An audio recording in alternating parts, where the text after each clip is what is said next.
Agora que já temos um entendimento sobre os princípios gerais que regem a dinâmica macroeconômica, vamos aproximar o nosso modelo da realidade da maioria dos países, que são economias abertas.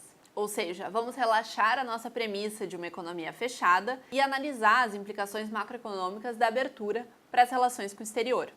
Quando a gente fala de abertura para as relações com o exterior, a gente está falando principalmente de três dimensões.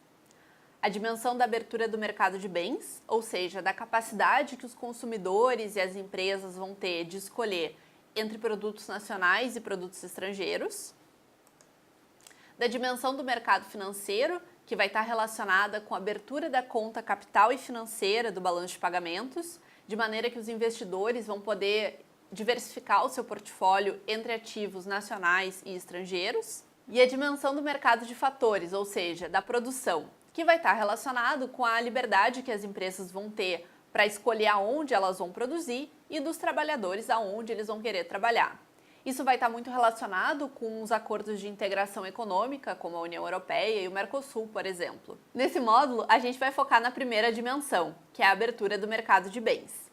A abertura do mercado de bens, ela nada mais é do que a abertura ou a liberalização comercial. A perspectiva teórica por trás do livre comércio é que haveria uma alocação melhor dos recursos se eles pudessem circular livremente. Ou seja, as empresas seriam mais eficientes porque elas estariam expostas à concorrência internacional e os consumidores estariam melhores porque eles poderiam consumir produtos melhores e mais baratos. A abertura comercial, ela nada mais é do que a redução ou a eliminação das restrições para que os consumidores domésticos possam ter acesso aos bens e serviços produzidos no exterior, através das importações, e para que os consumidores estrangeiros possam ter acesso através dos bens e serviços produzidos domesticamente, através das exportações. No geral, o debate sobre as importações vai ser muito mais acalorado do que o debate sobre as exportações. Porque quando a gente fala de exportações, a gente está falando do resto do mundo consumir os nossos produtos. Ou seja, a gente está falando em expandir o mercado para as empresas domésticas. Aumentar as exportações significa que a renda do país vai aumentar, de modo que pouca gente vai defender restringir as exportações. A discussão ela vai ser muito mais sobre a questão dos subsídios que o governo deveria, de repente, dar para os exportadores, justamente para que eles exportem mais. E aí o debate vai ser quanto seria razoável a gente conceder em termos de subsídios. No caso das importações, a discussão é muito mais complicada, porque significa que o produto estrangeiro ele vai estar roubando o espaço que poderia estar sendo ocupado por um produto doméstico. Como a gente vai ver nesse módulo, quando a gente introduz as importações, a gente considera que a renda vai ser dividida entre o consumo de produtos domésticos e produtos importados. Esse ponto que vai ser levado em conta pelo modelo, ele é apenas uma parte da discussão muito mais ampla que existe sobre a abertura comercial. Primeiro, a gente tem que ter em mente que no mundo real existem diferentes graus de abertura, ou seja, uma economia ela dificilmente vai ser fechada ou aberta de maneira binária como a gente considera no modelo. Além disso, o processo de abertura ele vai estar sujeito às dinâmicas internas de cada país. O que isso significa? Que a abertura ela dificilmente vai ser homogênea entre todos os setores da economia. É muito provável que alguns setores, provavelmente os mais poderosos, eles vão conseguir convencer o governo de manter algumas restrições e evitar a concorrência externa. E o que são essas restrições às importações? Bom, no geral a gente pode classificar em duas grandes categorias, que são as barreiras tarifárias e as barreiras não tarifárias. Como o nome já diz, as barreiras tarifárias elas estão relacionadas a alguma tarifa ou imposto que o governo impõe aos produtos importados e que faz com que esses produtos sejam menos competitivos no mercado doméstico, quando comparado aos produtos que não estão sujeitos a essas restrições. Ou seja, na prática, os produtos importados eles vão ter uma desvantagem grande em termos de preço quando comparados com os produtos domésticos que não vão ter o imposto aplicado sobre o seu preço. As barreiras não tarifárias, elas incluem qualquer mecanismo ou instrumento de política econômica que influencie no comércio internacional e que não seja uma tarifa. Um tipo bastante comum de barreiras não tarifárias são as cotas de importação, que limitam a quantidade que determinado produto pode ser importado. Outro tipo de barreira não tarifária são as barreiras técnicas ou regulatórias.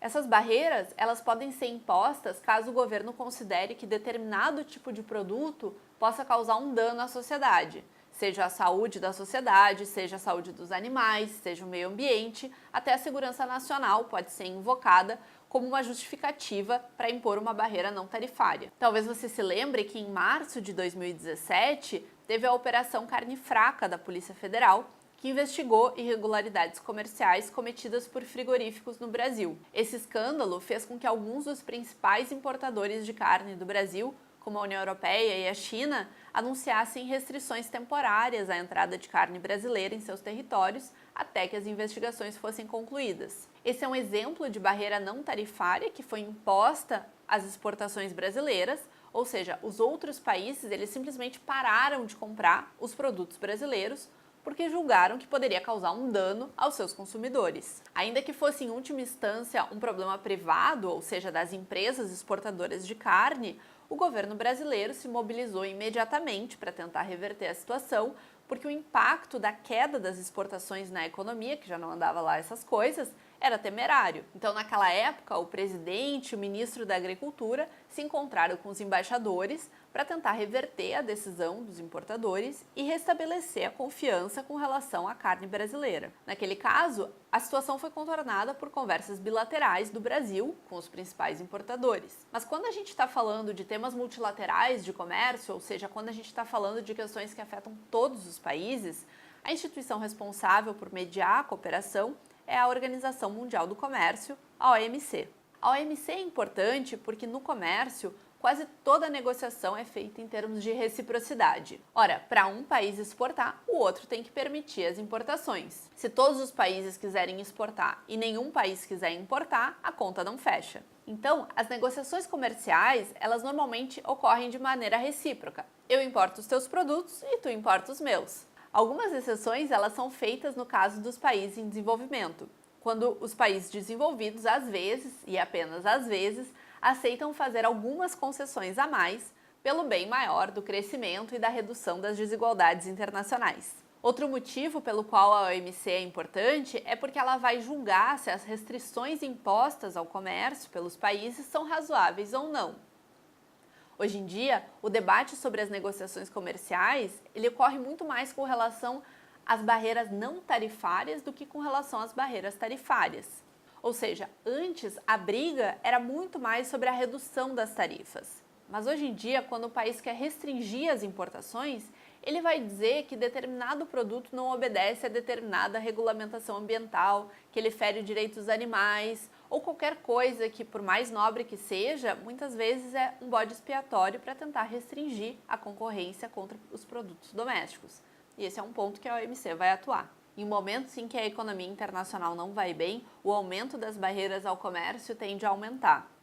Nas crises internacionais, todos os países querem mais do que nunca exportar para aumentar a sua renda e não querem importar, porque não querem que a sua renda vaze para as outras economias. A OMC vai monitorar o comportamento de todos os seus membros com relação às medidas que eles impõem ao comércio e vai fazer algumas recomendações também.